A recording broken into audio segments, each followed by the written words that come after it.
Hi, this is Yvette Nicole Brown. Ken Jeong. Dan Harmon. Ryan Ridley. Rob Schrad, the director. Chris McKenna. So we asked for Twitter questions on the hashtag. I think, someone said, was there a little bit of a gas leak in this episode? And I don't know, just to paraphrase a lot of questions, why'd you make a bad finale? Why'd you let me down? Why are you a bad writer? No. Why are you a bad person? No, honey. Honestly, I thought those were direct messages I was sending. Can I answer all of those? Yes. It's because you're a bad person. So, sorry, but you know what? I don't know. I like this episode. Chris Elliott is a fucking dream to work with. He's so nice and hilarious, and just really embodied that look. And he's so funny. It was really great. And the cast was amazing again, as always. Right, Thank Ryan? you, Rob. Yeah. I mean, Chris Elliott, he was transformative. I mean, you just couldn't tell it was him. So Ridley, what's it like to, Pen these words. yeah. I just kind of silent myself. I just kind of wait for the inspiration. And then, We had a special ADR writer who wrote most of these words. hey, Dan, do you remember the deal we made for this episode? No. We were really behind schedule, and we hadn't broken the story. And I said, hey, Dan, if I go and write a spit draft this weekend, will you pay me $1,000? Right. And then I did. Did you? And you said, as long as 3 writers agree that it's not a total joke. And I got my 3, but I didn't get my $1,000. I think he's asking for money, Dan. all right. We negotiated down to Write him a check. $700. Write him a check. John Oliver is awesome in this cold open. Oh, this is hilarious. What he's about to say. You're just a fan of comedy, it sounds like. Here he I'm comes. just a fan of comedy. Basically a cluster of buildings. So let's I love that joke. Let's talk about the lyrics of this song. So we wrote and shot this episode before the actual final episode, right? That's true. That's true. Like halfway through. Oh, that's right. I'm not gonna say anything. But there was I can't even keep track of what happened. There was a point where Well, we thought it would be easier to write the first half if we knew what the second half was. that was the thought. Giant pencil. There's a giant pencil there. I wanted to use that all year long, and I think we had a VO bit here with John Oliver and the pencil that we had to cut. Yeah. Oh, yeah, we sure did have he did have that. yeah, in his- there's about This scene took like 5 days to shoot because everybody's in the scene. Everybody has like dialogue. There's like big chunks that were cut out. Well, But it was pretty insane. It was. which is sadly my attempt to be like cost of time effective. What I have to understand if I ever do another live action TV show is that the cheapest thing in the world is one person walking up to another person, talking for 2 minutes, and then walking away. Which is why all of television kind of feels that way, because that's how you do it. Yep. So you you shoot it from 3 angles, and then you're done. And then there's this business. But you know what? I got heart. Yeah. We were shooting this so late in at the night that like the crew went, you got to stop. We have to drive home. and come We back have to drive tomorrow. home And come back tomorrow. Exactly. Like you're killing us. You're killing the crew. Yeah. but then to be fair, we said, well, no, we'll just get you hotels nearby, so you can work more on the show. Yeah. I made the choice that only Shirley would be happy that they were getting married. She's been wanting that since season 1. Yeah. Everyone else was like, what? She's like, oh, that's lovely. Yeah. But isn't it because she's racist? Why would she? Huh? The first time that she suggests that they make a Oh, good yeah, she couple, says two pretty white people. Yeah. It's She's just racist. right. It's just right. Yeah, Shirley's the racist one. Yeah, you're right. Evil Dead. This is my Evil Dead shot. Evil Dead was directed by Sam Raimi. Some Went to my great high work school. By, John he went Oliver to there. Ryan Ridley's high school. Yep. So that means they're as Connected. talented. What the fuck, man? You gotta A teacher did say that he did the same thing I did, doodle, in class. boo. All right. Where's your Spider-Man? This Yeah. the closest I'll get. Great bit. You know, we Young. really love these 3 together. And Oh we my thought they should have their God. own spin-off, and So then- much fun. Yeah, that's There's Jeremy so much- Scott Johnson as Carl and Brady Novak as Brady Richie. Those Novak. guys We love them. MVP. are that so guy. funny. So And great. I've been drinking. the 3 of you guys together is so funny. I So had funny. my pinky up in honor of Alpha Kappa Alpha, my sorority. It- Kind of Did that on Scud. purpose. Kind of like Scud the Disposable Assassin. Hey, Rob, you know Brady's an old friend of mine? Oh, Chicago. Okay. Yeah. Yeah. You guys are as famous. I don't mean to brag. Oh, come on. You know, it's just as loud as. This was actually a joke, I think, Dan, we first wrote in Monster House. The shush bit. Oh, now I get it. Okay. Yeah. That. Oh, guys, I have an idea. It was a good bit. Never made it to the movie. Elliott Gould or Donald Sutherland? Donald Sutherland. Some of the crew definitely did not want it to be this dark down there, right? No, Because no. they're They really- wanted lights 'cause they're scared. on. Yeah. Of the dark. They believe in ghosts. No, but they're gonna say this isn't this isn't a comedy. You cannot have it be this dark. And Yeah. we're like, I think we know what My comedy original is. idea was like I wanted it to be like lit only by like road flares. Like somebody like Hickey throws some road flares and it would have like this kind of blood red, like the Descent kind of look to it. But everybody was like going, oh, they're really toxic and blah, blah, blah, and lighting. Well, and- there's a fluorescent union, and you have to use fluorescence in every shot. Fluorescent Union. Danny's wearing a very specific T-shirt. Do you want to comment on that while you're tweeting? That's the Dead Ale Wives. Is mine and Schraub's. As an improv troupe we were in Milwaukee. Yeah. Look it up. Yesterday I met with the president of Elektra Records, Jeff Costellas, and he said he would go to your shows. Really? He had a music show before the Dead Alewives. He's from Milwaukee. Oh. And he says they probably don't know who I am. He's like the president of Elektra. Are you doing an album, Bubby? No, it was just I just met him. I don't know why. I don't know You why. could do a comedy album, and you have a lovely voice. You could sing on an album. Once you're in 3 Hangover movies, they just drop you like Batman through skylights into various galas. I know, what am I doing? This is here? Jeffrey Katzenberg and Bill Clinton. What am I doing here? Well, the Joker might attack, so we're worried. We're worried about the commissioner's diamonds. Why does the commissioner have diamonds? He's transgender. He's wearing a beautiful diamond necklace. Where did they shoot this? Did they repurpose part of the hallway for some of that, or did they do it on that extra stage we have? Do you guys remember? This part is sort of like a little bit of a swing, I think, outside of the lab. Oh, God. Okay. Odd place for a dead end, though. Could be a secret door. Maybe the jukebox is a key to it. Watch Jim Rash, everybody. Come on, this is so Just watch Jim Rash. He just like I think in one take he brought out a chair and started doing the Heimlich on himself. I was dying. I love how annoyed Jeff is. 7 in binary code would be a palindrome. Because the song title is Open the Door by the Secret Doors. The close-up was my idea.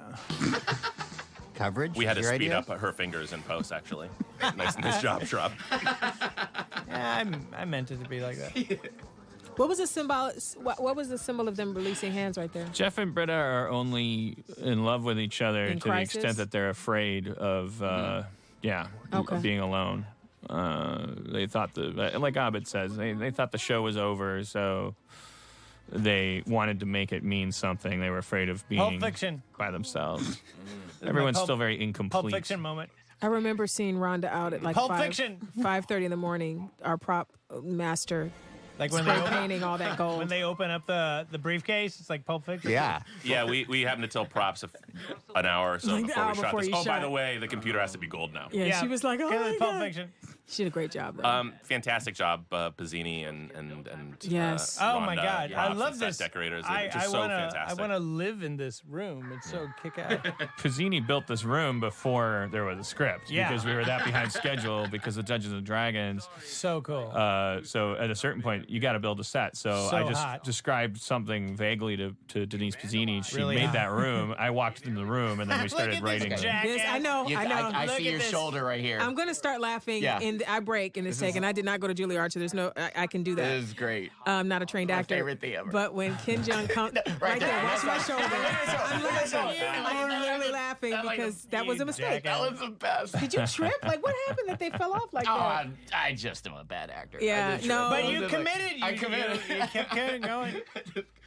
I love that they kept that taken, though. It was Oh, I hilarious. love it. Seeing your shoulder. Yeah. Nice shot, Rob. Oh, thanks, man.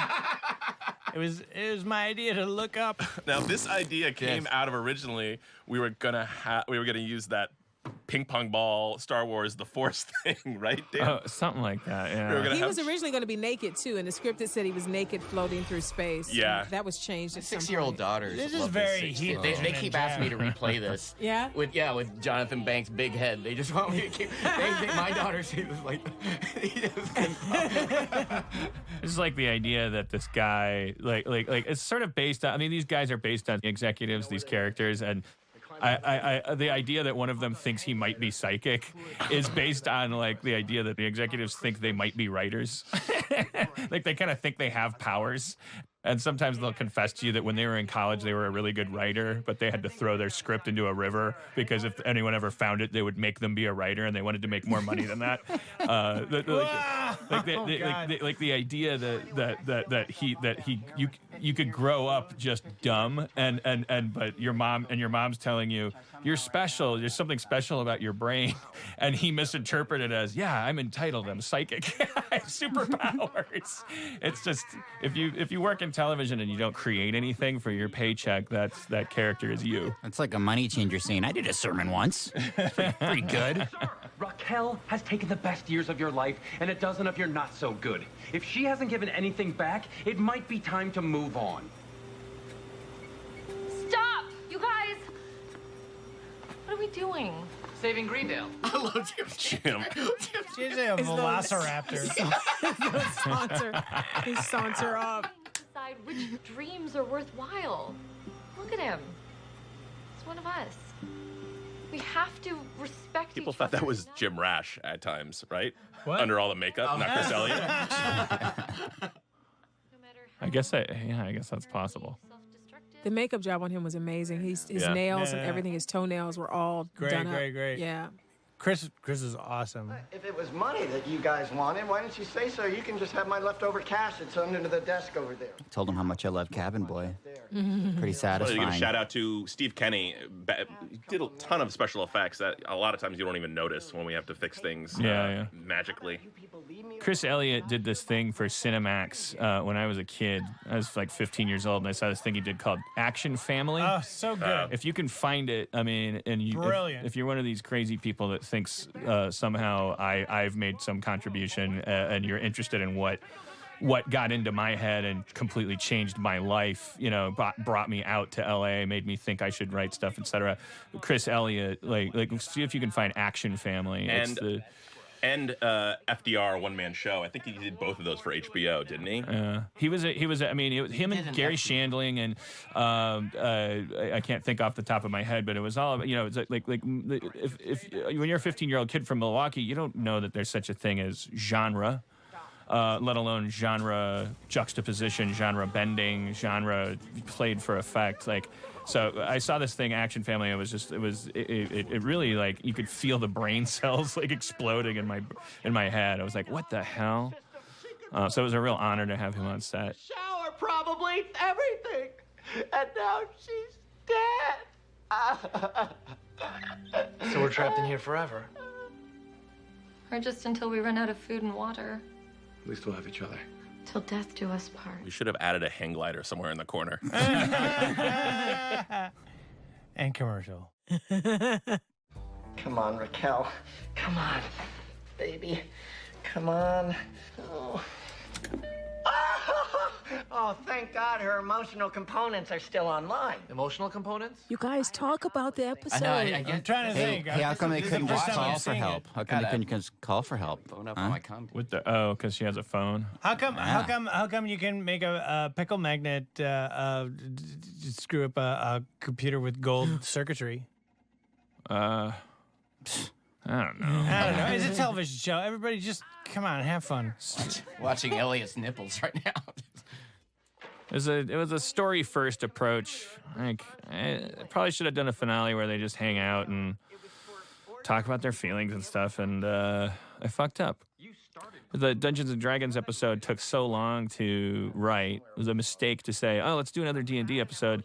So we were writing it while they were on set, and then that ripple, the last 2 episodes of this season are these glorious monuments to how the cast and crew can pull together an episode in spite of the writer having lost his mind and giving them pages a day and stuff. Like, it's amazing that these things look like episodes of television and are enjoyable as stories, let alone that they hold up to a standard of community.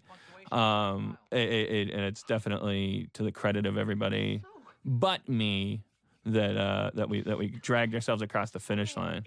If we do a 6th season, definitely no more walking into the writer's room and saying, we got to do a blank episode, because it takes too long to figure out story-wise why you're doing another Dungeons & Dragons, having said you're going to do another one. It's just very time-consuming. It's better to be organic and say, what don't we know about Jeff yet? What don't we know about Shirley yet? Let's just put them in a room and we'll have them talk, and then everybody can get home by 5. And no more Schraub. I mean, the writers can, the actors. No more Schraub. No more Schraub. No more Schraub. Schraub is screwed it up. Schraub is Schraub's great. the Stop villain. it. No, Schraub is great. Stop No, it. Schraub I always drag him into my most self-destructive moments. But I think you become self-destructive because on a certain level, I think you want to Kill me. Yeah, you want to kill him. Murder me. I want revenge on Schraub, yes. Murder me. Murder me. Milady? There's been questions online as to whether it was the culmination of his feelings for all of his friends or whether it was his feelings for Annie that made it turn on. Do you want to discuss that? Well, he talked to Shirley about, she knows that his heart is the biggest, that's his secret. Right. I mean, we actually wrote and shot it in a way that it could have been anybody that made it. I mean, we settled on Annie in the end because we shot it. We wanted to balance the all the British stuff. Where was we? You were upstairs. But the thing is, it's like I don't like will they won't they kiss. I don't like will they won't they have sex. I like will they won't they be together forever. I like will they won't they aren't they in Are love. they meant to be together forever? Clearly he loves Annie. I think. I mean, no, it's not just because he looked at everybody. I think it's Annie. I'll be direct about that. He looked at her, and his heart opened the door. What a comedy! Take that. You got your wish there, Jeff Annie shippers.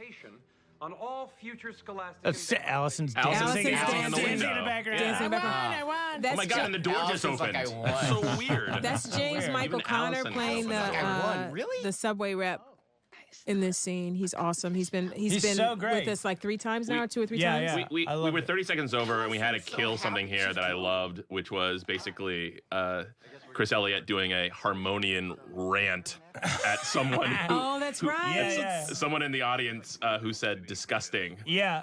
That was my good. I fiance, forgot about that. Erin McGathy. Erin McGathy came in and played the part of a woman who goes disgusting under her breath, and then becomes the brunt of a rant that the writers' room wrote that was like an impression of me. a lot of I'm doing God's work. I'm locked down here, and you're discussing what have you done with your miserable life? Yeah, and yeah. I heard that rant yesterday about a Twitter follower of yours. Still like Dan. Allison recloading this scene. I have a hard time with that. I really do. I asked NBC, well, can we have an extra 30 seconds since you guys took 30 seconds from G.I. Jeff? And they're still laughing in Burbank. Yeah? Well, around here, we call that Wednesday. Look at this idiot.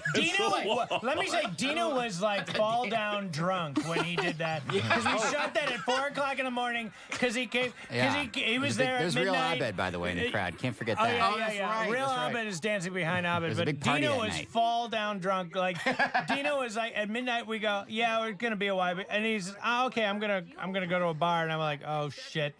He came in, and they had to carry him, and he was so fucking drunk. There was a lot of back and forth with the Dave Matthews people for this season because they kept on. It would be like, all right, well, no, the joke is that Jeff loved Dave Matthews so much, and they're like, okay, cool, and then it's like, it's like the third time we used Dave Matthews as a callback. They're like, all right, look, we get it. Just pay us some money. Give us more money. Just give us some money. Stop proposing that this is a favor to us, or You're gonna fart on us. Yeah. You gotta pay. There's a certain price tag for the fart. Pay for the smell. That was Saginaw Grant playing Chief Blue Sky, talking to one of the school board reps. You got so many of your friends into the show. That bag actually wasn't full of money. It was full of newspaper. Newspaper. But it symbolizes the money that Subway gave us. Newspaper. We got very into debt very early in the season with Hot Lava. Right. I didn't direct that episode. I love about the look. but we finished under budget yet again for this season. We did it again, guys. Here's a take where Allison and Danny did not survive what Jim Rash just did. Oh my God! Literally, Rash coming through every time. I think it's on the. It'll be on the gag so reel. Amazing. Yeah. And real diamonds. There it is. Those are real diamonds, right? Well, we had to work how the fact that Ken was getting diamonds into the story. Patrick Babbitt, Lauren Anderson, and Esam Morsi. Come on, this tag.